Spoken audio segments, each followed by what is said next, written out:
नंतर कळेल की काय बरोबर काय चुकीचं, आणि ॲट द सेम टाइम इथलं डॉक्युमेंटेशन पण करता येईल या पूर्ण प्रोसेसमध्ये. आणि आता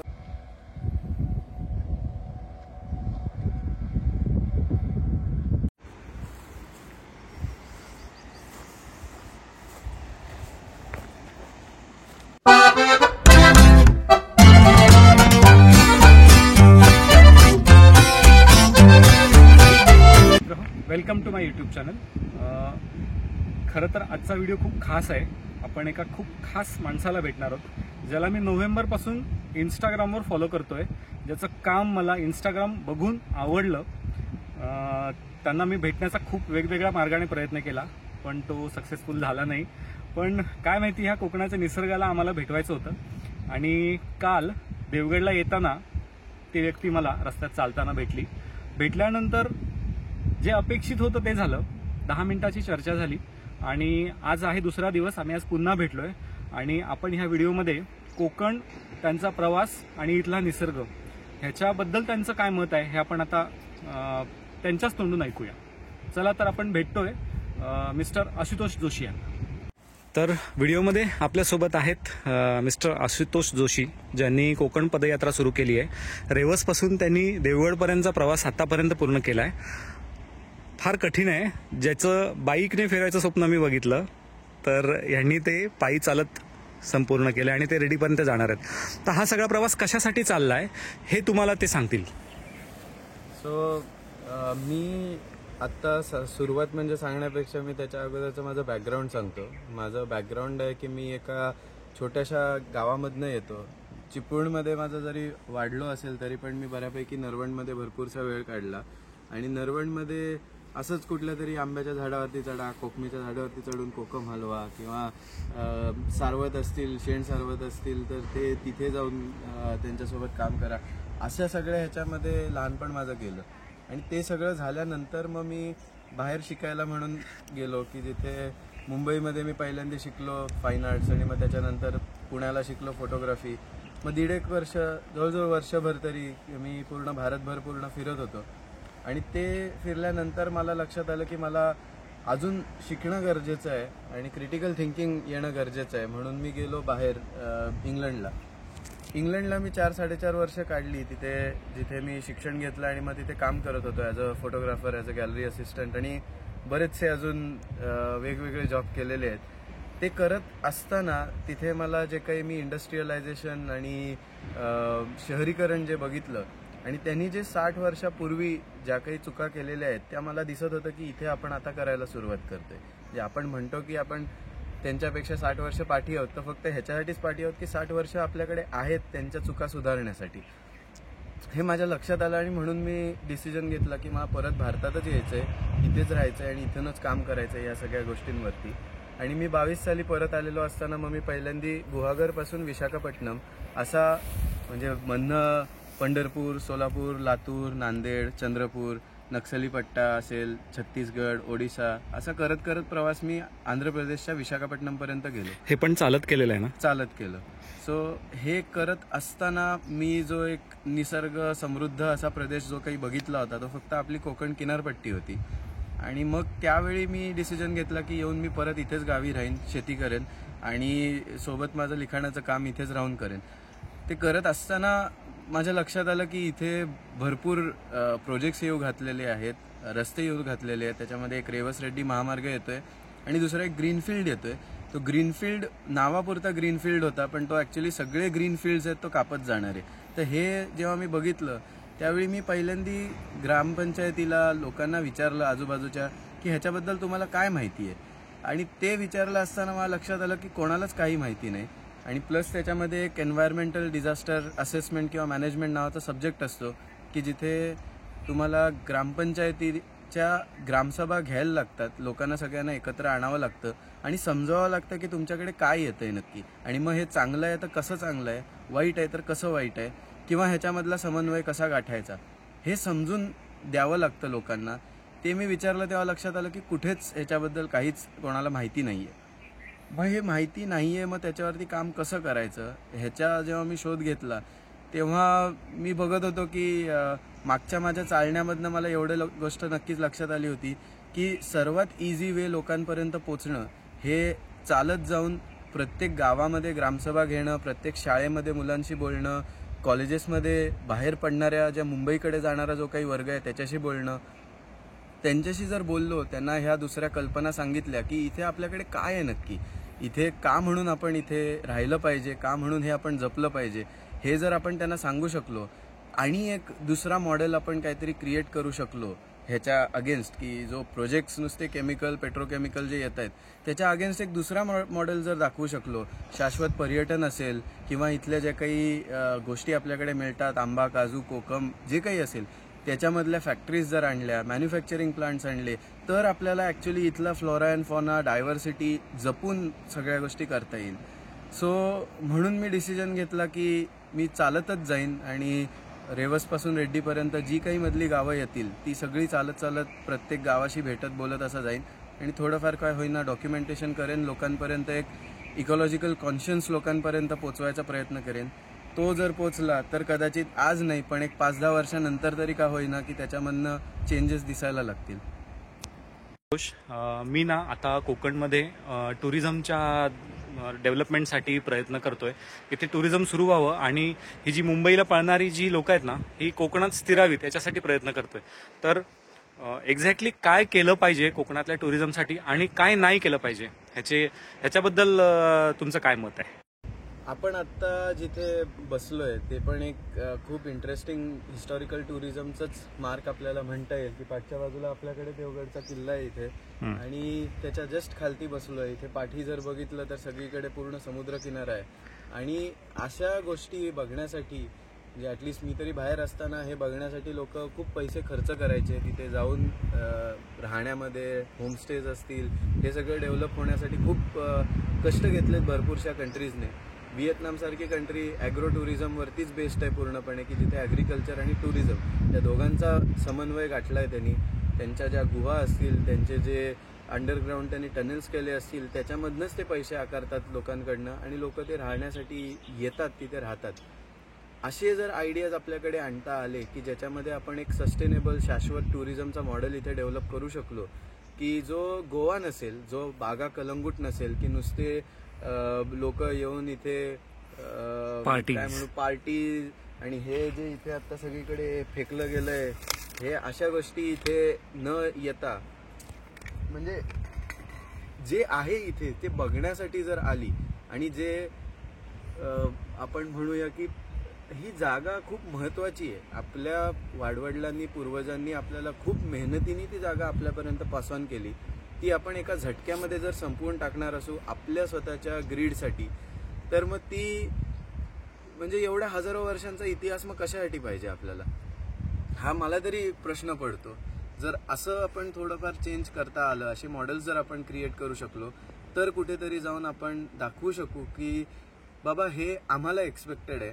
तुमचे एक्सपेक्टेड जे काही डेव्हलपमेंटचे मॉडेल्स आहेत ते खूप वेगळे असणार आहेत, पण आमचे हे मॉडेल्स आहेत, आम्हाला हे जपायचे आणि ह्याच्यामध्ये म्हणजे नुसतंच बाहेरची लोक जबाबदार नाही आहेत. इथे जे काही आता काचेच्या बाटल्या फुटल्यात आणि जे काही इथे टाकलेलं दिसतंय त्याच्यामध्ये भरपूरशी लोक इथली पण असतात, लोकल पण असतात, स्थानिक. पण हे का होतं तर एज्युकेशनचा अभाव आहे.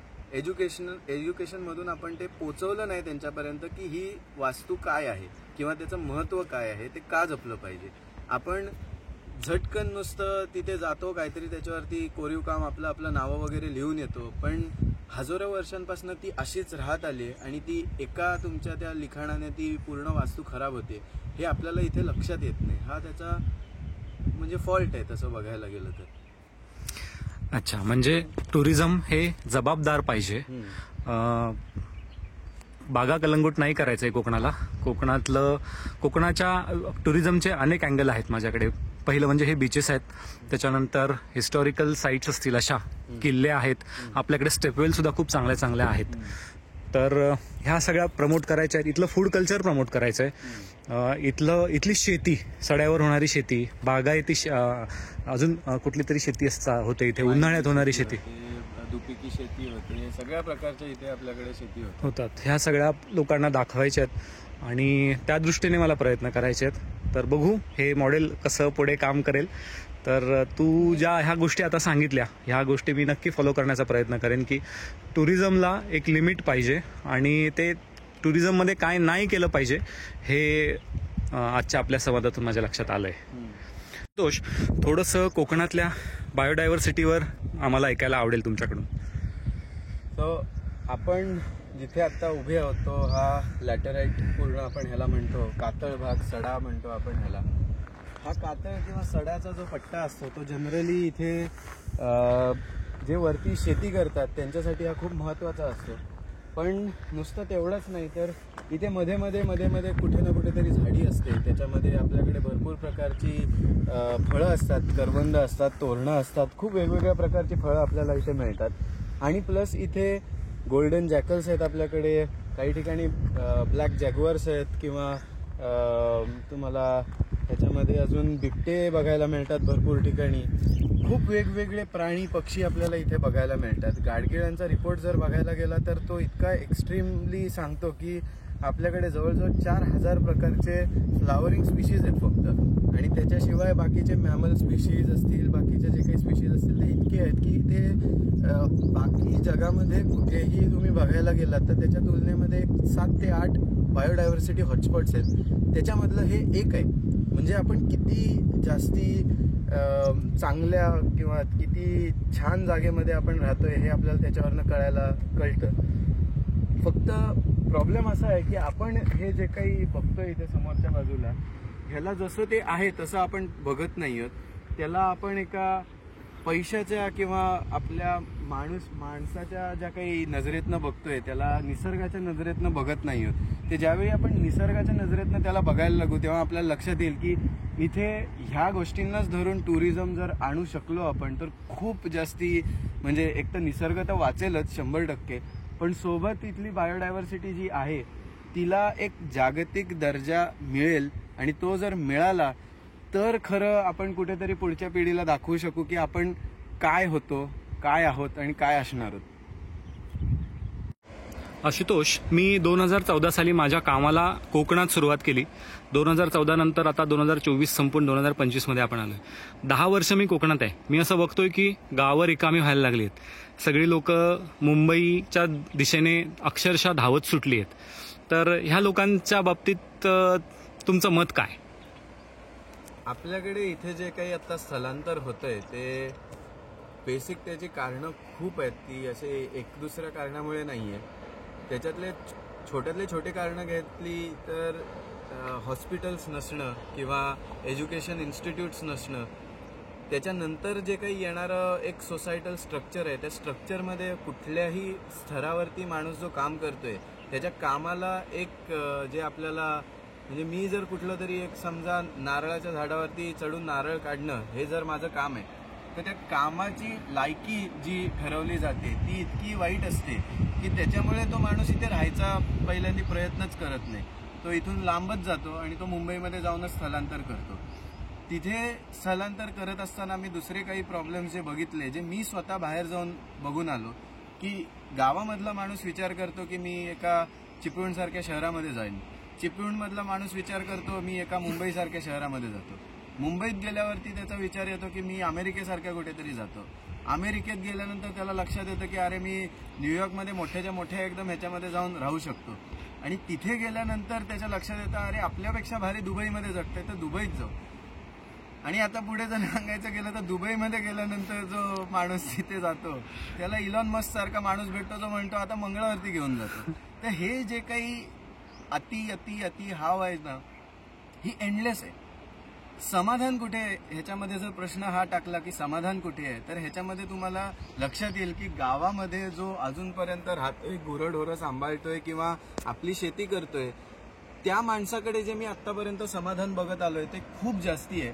आणि हेच तिकडे बाहेर गेलेल्या माणसाकडे ते समाधान नाहीये किंवा नसल्याच जमाय. ह्याचं कारण काय किंवा हे का होतं हे जर आपण प्रश्न विचारले तर आपल्याला लक्षात येईल की शहरामध्ये गेलेला माणूस सुखी आहे किंवा त्याला कुठलेच प्रॉब्लेम नाहीयेत असं नाहीये.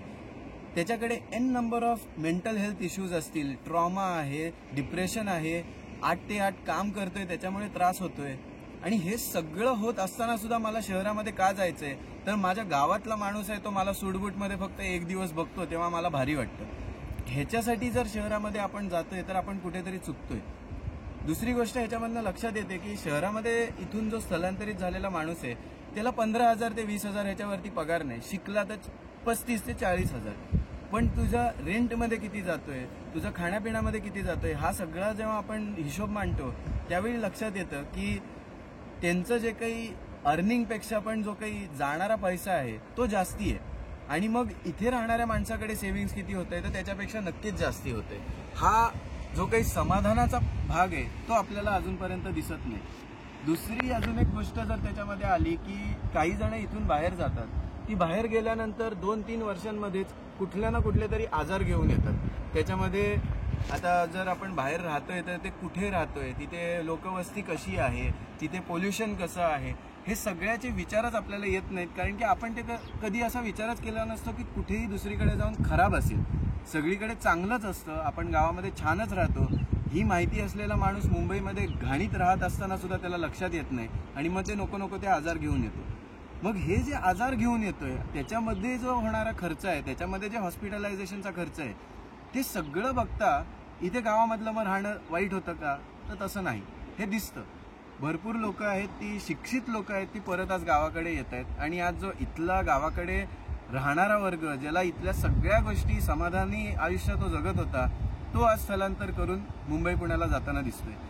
ज्यावेळी ह्या म्हणजे गावातला स्थलांतरित झालेल्या यंग लोकांना, तरुणांना लक्षात येईल की आपलं खरं आयुष्य सगळं होतं ते गावामध्ये होतं, आपण राजासारखे जगत होतो आणि आज आपण तिथे जाऊन गुलामगिरी करतोय, हे ज्यावेळी त्याला लक्षात येईल त्यावेळी तो इकडे यायला सुरुवात करेल. फक्त त्याला वेळ गेली नसली पाहिजे. त्याच्यामुळे त्याला आत्ताच परत स्थलांतरित इथे होणं गरजेचं आहे. तुमचा हा जो प्रवास सुरू झाला आहे रेवसपासून, आत्ता तुम्ही देवगडमध्ये आहात, इथून पुढे अजून रेडीपर्यंत जायचं आहे. म्हणजे अख्खा तुम्ही सिंधुदुर्ग जिल्ह्यामध्ये आता एंटर केलंय आणि अख्खा सिंधुदुर्ग पालथा घालायचा आहे. तर रेवसपासून देवगडपर्यंतचा एक्सपिरियन्स कसा होता आणि साधारण किती किलोमीटर आतापर्यंत चालणं झालंय?